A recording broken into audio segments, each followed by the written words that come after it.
Pooja plastic bottles fit every lifestyle, leak-proof, durable and made from 100% safe virgin plastic. Pooja plastic bottles. Sip smart, sip fresh.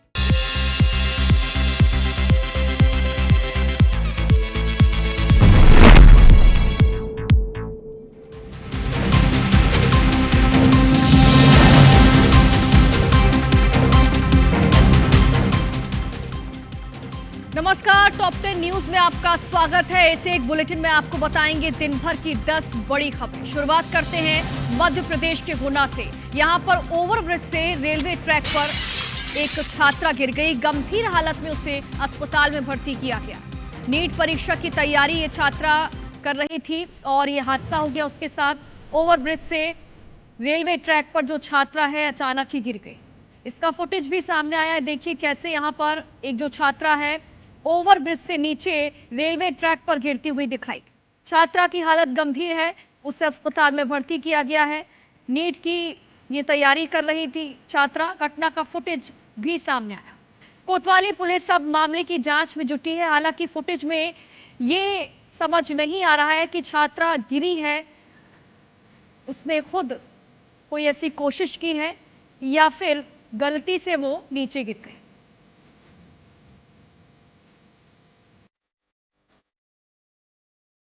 ज्यादा जानकारी के लिए हमारे सहयोगी नीरज हमारे साथ जुड़ गए। नीरज, ये जो फुटेज है इसमें दिख रहा है कि ओवरब्रिज से एक जो छात्रा है अचानक रेलवे ट्रैक पर गिरी है। क्या छात्रा के बयान दर्ज किए गए? कैसे ये हादसा हुआ? जी बिल्कुल, मैं आपको बता दूं कि जैसे ही ये जो छात्रा है वो रेलवे ट्रैक से नीचे गिरी है, रेलवे ट्रैक पर आकर जैसे ही गिरी है वैसे ही वहां जो मौजूद लोग हैं उन्होंने इसे तुरंत तत्परता दिखाते हुए इनके परिवार को सूचना दी और जो छात्रा है उसे निजी अस्पताल तक पहुंचाया गया ताकि उसे इलाज मिल सके। इसके बाद जो पुलिस है वो अभी इन्वेस्टिगेशन करने में लगी हुई है, लेकिन चूंकि छात्रा की जो हालत है बेहद गंभीर होने के कारण ये स्पष्ट पता नहीं चल सका है अभी तक कि उसे किसी ने धक्का दिया है या फिर वह डिप्रेशन में थी, खुदकुशी करना चाहती थी, क्योंकि उसे बताया जा रहा है कि जो छात्रा है वह नीट की परीक्षा की तैयारी कर रही थी और कहीं ना कहीं अचानक से ये पूरा मामला सामने आया तो कहीं ना कहीं पुलिस के सामने ये सवाल खड़ा हुआ है कि आखिर किसी ने धक्का दिया या फिर ये खुदकुशी का ये पूरा मामला है। इस बारे में पुलिस फिलहाल यहाँ पर जांच कर रही है और जांच के बाद ये स्पष्ट हो पाएगा। बिल्कुल, देखना होगा कि जांच में क्या खुलासा होता है। शुक्रिया।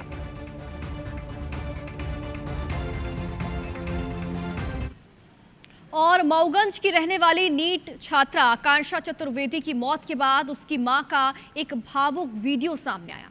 बेटी को खोने के दर्द से टूटी मां ने सरकार से बेटे के भविष्य को लेकर गुहार लगाई। आकांक्षा की मां का कहना है कि उनकी बेटी अब इस दुनिया में नहीं है, लेकिन परिवार पर दुखों का पहाड़ टूट पड़ा। उन्होंने सरकार से बेटे की पढ़ाई और भविष्य की जिम्मेदारी उठाए जाने की मांग की, क्योंकि अब परिवार की आर्थिक और मानसिक स्थिति ऐसी नहीं है कि वे उसकी जिम्मेदारियां संभाल सके।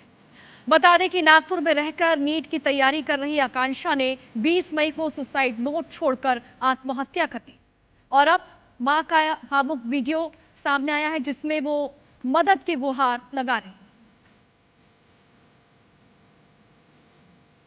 हालांकि राहुल गांधी ने भी जो पीड़ित परिवार है उनसे फोन पर बातचीत की थी। ये कहा था कि जो भी उनके लिए मदद लायक बात हो वो बताएं और एनएसयूआई ने भी शुरुआती तौर पर मदद की है परिवार की, लेकिन अब जो छात्रा की मां है एक बार फिर से उन्होंने मदद की गुहार लगाई है, चूंकि परिजनों ने लाखों का कर्जा लिया था बेटी को पढ़ाने के लिए। ना उसके पिताजी ड्यूटी लायक बचे हैं, ना मैं। जो कुछ है अब मेरा यही है। तो मेरी सरकार तक ये बात आप लोग पहुंचाइए कि इसके लिए कोई ध्यान दे, कोई अच्छा सा काम करे कि हमारी लड़की तो गई, पूरा सपना उसी के ऊपर था। सरकार को ये लगता है कि एक माँ की गोद उजड़ गई है तो उसके बेटे से ही उसका सपना सरकार पूरा कराए।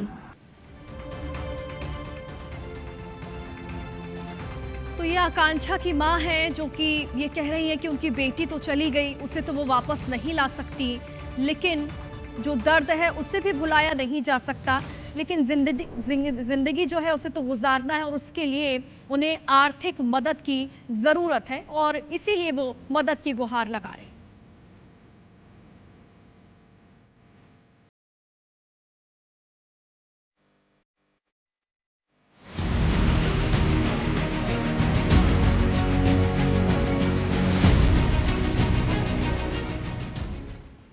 राजधानी से लगे ग्रामीण इलाकों में नामी कंपनियों की टीएमटी सरिये की चोरी का एक बड़ा सिंडिकेट चल रहा है।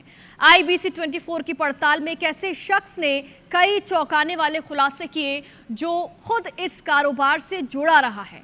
ड्रोन कैमरे में कैद तस्वीरें इस पूरे नेटवर्क पर गंभीर सवाल खड़े कर रही हैं। देखिए इस पर हमारी एक्सक्लूसिव रिपोर्ट।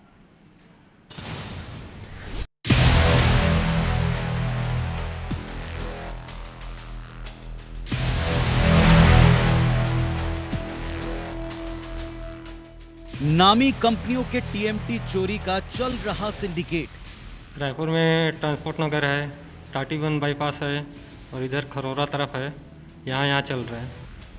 अवैध यार्ड बनाकर चोरी छिपे सिंडिकेट होता है संचालित। जो ये यार्ड रखा है अपना प्रॉपर, वहाँ पे गाड़ी अंदर करते हैं, वहाँ पे सब माल खाली करते हैं और उसमें जैसा रेत हो गया, पत्थर हो गया, ये सब डालते हैं। पुलिस को जानकारी लेकिन नहीं होता कोई एक्शन।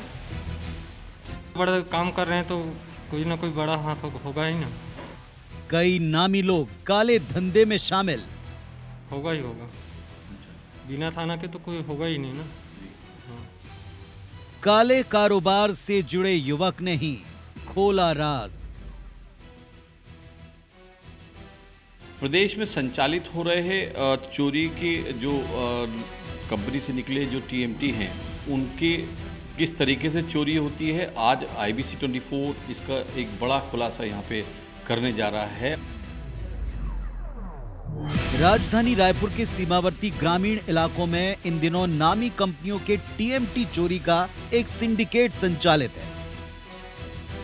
इस सिंडिकेट का राज किसी और ने नहीं बल्कि इस धंधे से जुड़े एक शख्स ने ही खोला।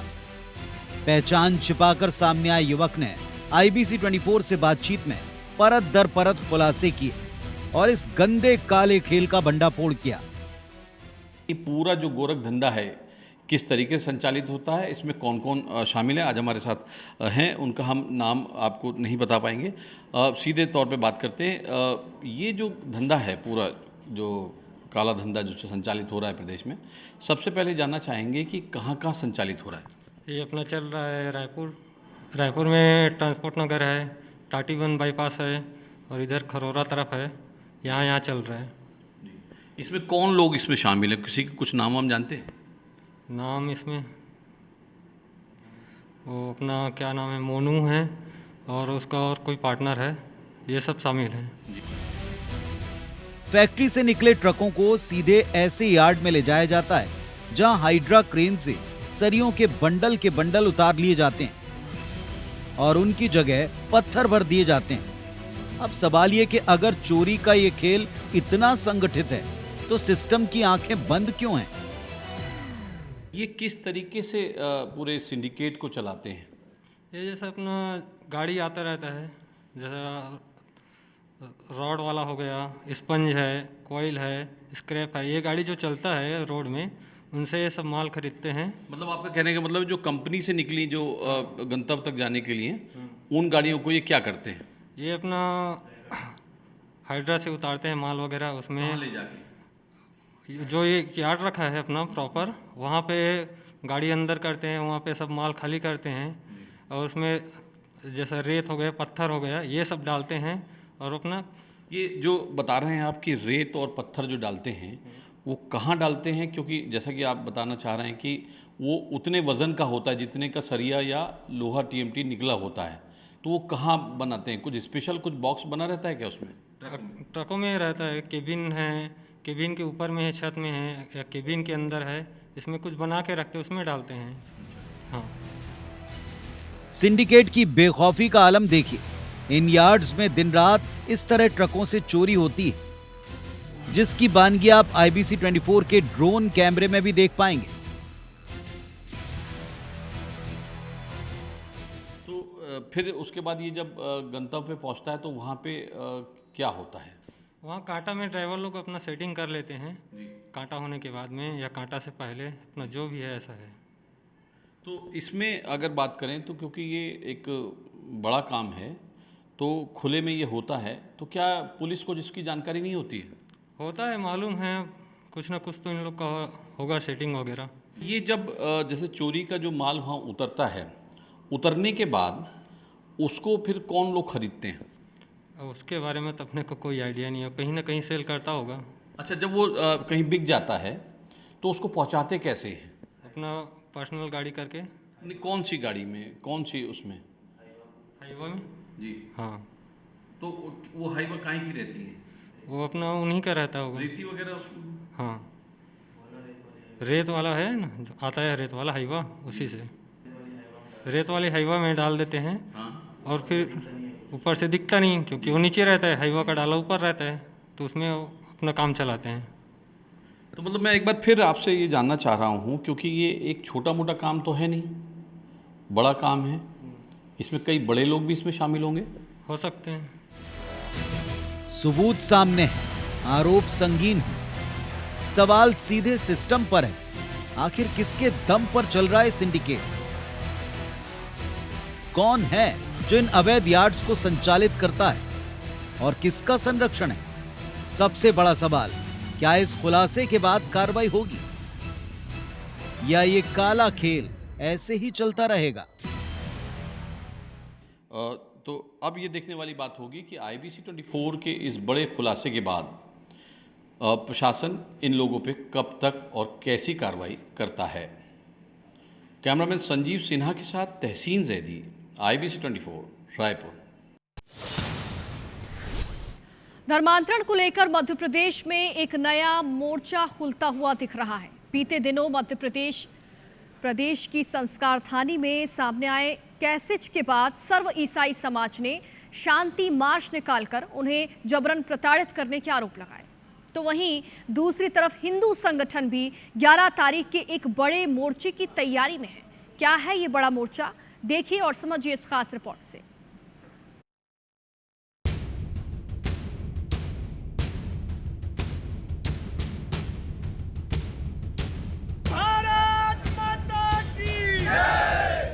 अभी लव जिहाद, फूक जिहाद, लैंड जिहाद, न जाने कितने कितने जिहाद चल रहे। अब इन्होंने एक नया ट्रेंड बना लिया, दोस्ती जिहाद। भारत में हम किसी के भी विरोधी नहीं है, मुसलमानों के भी विरोधी नहीं है, पर वो कायदे से नहीं। ये फिक्र अकेले बाबा बागेश्वर की नहीं, मध्य प्रदेश में धर्मांतरण एक बड़ा मुद्दा है। आए दिन सामने आते केस प्रशासन और सरकार दोनों के लिए चुनौती है। हाल ही में जबलपुर में एक हिंदू हाउसमेट ने ईसाई समाज के 3 लोगों पर धर्मांतरण के लिए नेटवर्क मार्केटिंग की तर्ज पर हर धर्मांतरण पर रेफरल बोनस देने के खेल का खुलासा किया। आधारताल के सेंट मैरी कॉन्वेंट स्कूल के गॉस्पल चर्च में हिंदूवादी संगठनों ने पहुंचकर धर्मांतरण करवाए जाने का दावा किया। इन मामलों पर जांच हुई, कुछ में FIR के बाद गिरफ्तारी वाली कार्रवाई की गई। इन्हीं कार्रवाइयों के खिलाफ जबलपुर में अब सर्व ईसाई समाज के लोग शांति मार्च निकालकर आरोप लगा रहे हैं कि धर्मांतरण के झूठे आरोप लगाकर उन्हें प्रताड़ित किया जा रहा है। मसीह समाज एक ऐसा समाज है जो आसानी से सड़क पे नहीं आता। जब हमारी बात ही कोई नहीं सुन रहा है, जब झूठे आरोप लगाए जा रहे हैं, बार बार झूठ कहा जा रहा है, बार बार ये प्रोपेगेंडा किया जा रहा है कि हम धर्मांतरण कर रहे हैं। आपके पास मैंने कहा कलेक्टर से रिकॉर्ड निकालिए कितने धर्मांतरण हुए। भाई हम प्रोटेस्ट करें या हम सरकार सड़क पे आके बोले कि भाई अब लगता हमें सड़क पे आना पड़ेगा। इधर हिंदूवादी संगठनों का दावा है कि सेवा की आड़ में धर्मांतरण का रैकेट चल रहा है। राष्ट्रीय हिंदू स्वाभिमान मंच 11 जून को जबलपुर में इसके खिलाफ हिंदू हुंकार रैली करेगा। चोरी और सीना चोरी, एक तो वो धर्मांतरण करवा रहे हैं और उसके बाद वहाँ पर जो है हमको विवश कर रहे हैं कि हम उसका विरोध करें। जितने भी हिंदूवादी संगठन, राष्ट्रवादी संगठन हैं, उसका विरोध कर रहे हैं। वो प्रजातांत्रिक तरीके से कर रहे हैं। सियासी वार पलटवार से मुद्दा धर्मांतरण से जुड़ा है, सो इस पर बीजेपी कांग्रेस में भी जुबानी तकरार छिड़ी है। कहना चाहिए वोट बैंक की राजनीति सेंकना, ये भाजपा का काम है। उस काम पे बेचारे लगे हुए हैं, परिश्रम कर रहे हैं। सबसे बड़ा जो है धर्मांतरण हुआ है जब अंग्रेज राज कर रहे थे यहाँ।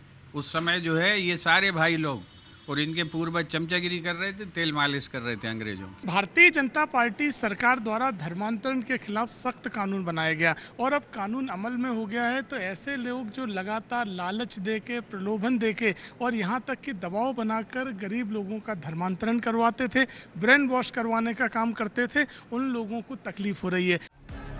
सियासी वार पलटवार से इतर धर्मांतरण को लेकर हिंदू संगठन और ईसाई समुदाय के कुछ संगठन प्रोटेस्ट की राह पकड़ चुके हैं। टकराव को संभालना प्रशासन के लिए चुनौती है। सवाल ये उठता है कि ऐसे मामलों को पकड़ने, एक्सपोज करने का बीड़ा हिंदू संगठन नहीं तो कौन उठाएगा। सवाल ये भी कि क्या पूरे ईसाई समुदाय के साथ वाकई कोई ज्यादती हो रही। सबसे बड़ा सवाल, प्रशासन और सरकार के रहते सामाजिक संगठनों को यूं सड़क पर क्यों आना पड़ रहा है। जबलपुर से विजेंद्र पांडे और भोपाल से विवेक पटैया के साथ ब्यूरो रिपोर्ट, IBC 24। खबर है कटनी से। यहां पर जिम के अंदर दो गुटों के बीच खूनी संघर्ष हो गया। पुरानी रंजिश को लेकर यहां पर मारपीट हुई। लोहे की रॉड और धारदार हथियार से हमला किया गया। मारपीट का CCTV फुटेज भी वायरल हुआ है।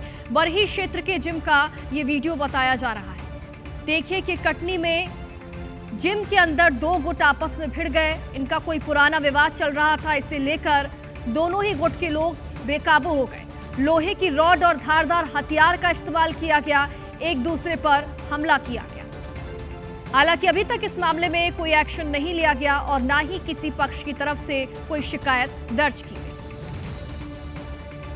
खबर है रायगढ़ से। यहां पर लव जिहाद का मामला सामने आया, जहां सलीम नामक युवक ने पहले खरसिया की एक हिंदू लड़की से शादी की और उसके साथ 6 साल तक रहा और फिर दूसरी हिंदू लड़की से उसने शादी कर। जब पहली पत्नी को युवक की दूसरी शादी का पता चला तो उसने थाने में शिकायत दर्ज करवाई। मामले की शिकायत करने के लिए पहली पत्नी के साथ बजरंग दल के कार्यकर्ता भी पहुंचे और युवक की दूसरी पत्नी का ये कहना है कि उसने अपनी मर्जी से शादी की। पहली पत्नी युवक को फंसा रही है। इधर युवक ने दूसरी शादी की बात स्वीकार कर ली। मामले में अब पुलिस ने आरोपी सलीम खान को गिरफ्तार किया। दिल्ली ले गया था और शादी करेंगे का के उसकी बहन के घर में ऐसी मंगलसूत्र वो सिंदूर उंदूर लगा के करवा दिया था और शादी का झांसा देके ऐसी गोल मटोल कर रहा था। एक लड़की मेरे पति जो सलीम खान है उनको शादी का झांसा देकर मेरे से शादी किया का आरोप लगा रही है। मेरा मानना यह है कि सलीम एक इज्जतदार है और वो कुछ ऐसा काम नहीं किया है। मैं ऐसा था सर, मैं तो उसके साथ ही था, मतलब पहले वाली के साथ खुश था। फिर मैं ऐसा था, इनके बच्चे ने परेशान करते थे तो मजबूरी में मेरे से फिर बातचीत हो गई, दोस्ती यारी हो गई। इसमें कहने लगी मैं आपसे शादी करना चाहती हूँ, आपसे दोस्त बनाना चाहती हूँ। शादी का झांसा देके 6 साल से रिलेशनशिप में है और खरसिया के ही दूसरी बहन को ये फंसा रहा है। सबसे पहला चीज़ तो गाजियाबाद से खरसिया आके फेरी का काम करने के साथ साथ ही अपना लव जिहाद का काम कर रहे हैं। हम सभी हिंदू बहनों से निवेदन करेंगे, ऐसे फेरी वालों से, ऐसे जिहादियों से बच के रहें, सावधान रहें। अब चूँकि दोनों महिलाएं सामने आ गई हैं, इसमें जो पहली महिला है वो इसके खिलाफ में दुष्कर्म का आरोप लिखाने के लिए पुलिस से आग्रह की है। इसे खरसिया थाने में भेजा जा रहा है। इसका कहना है कि ये शादी का लगातार मैं बोलते रहती हूँ लेकिन ये झांसा देकर उसके साथ दुष्कर्म किया है। खबर है पन्ना जिले से। यहां पर अजयगढ़ के लोढ़ापुरवा गांव की सृष्टि मिश्रा ने BSc फाइनल ईयर में शानदार प्रदर्शन कर परिवार का नाम रोशन किया था।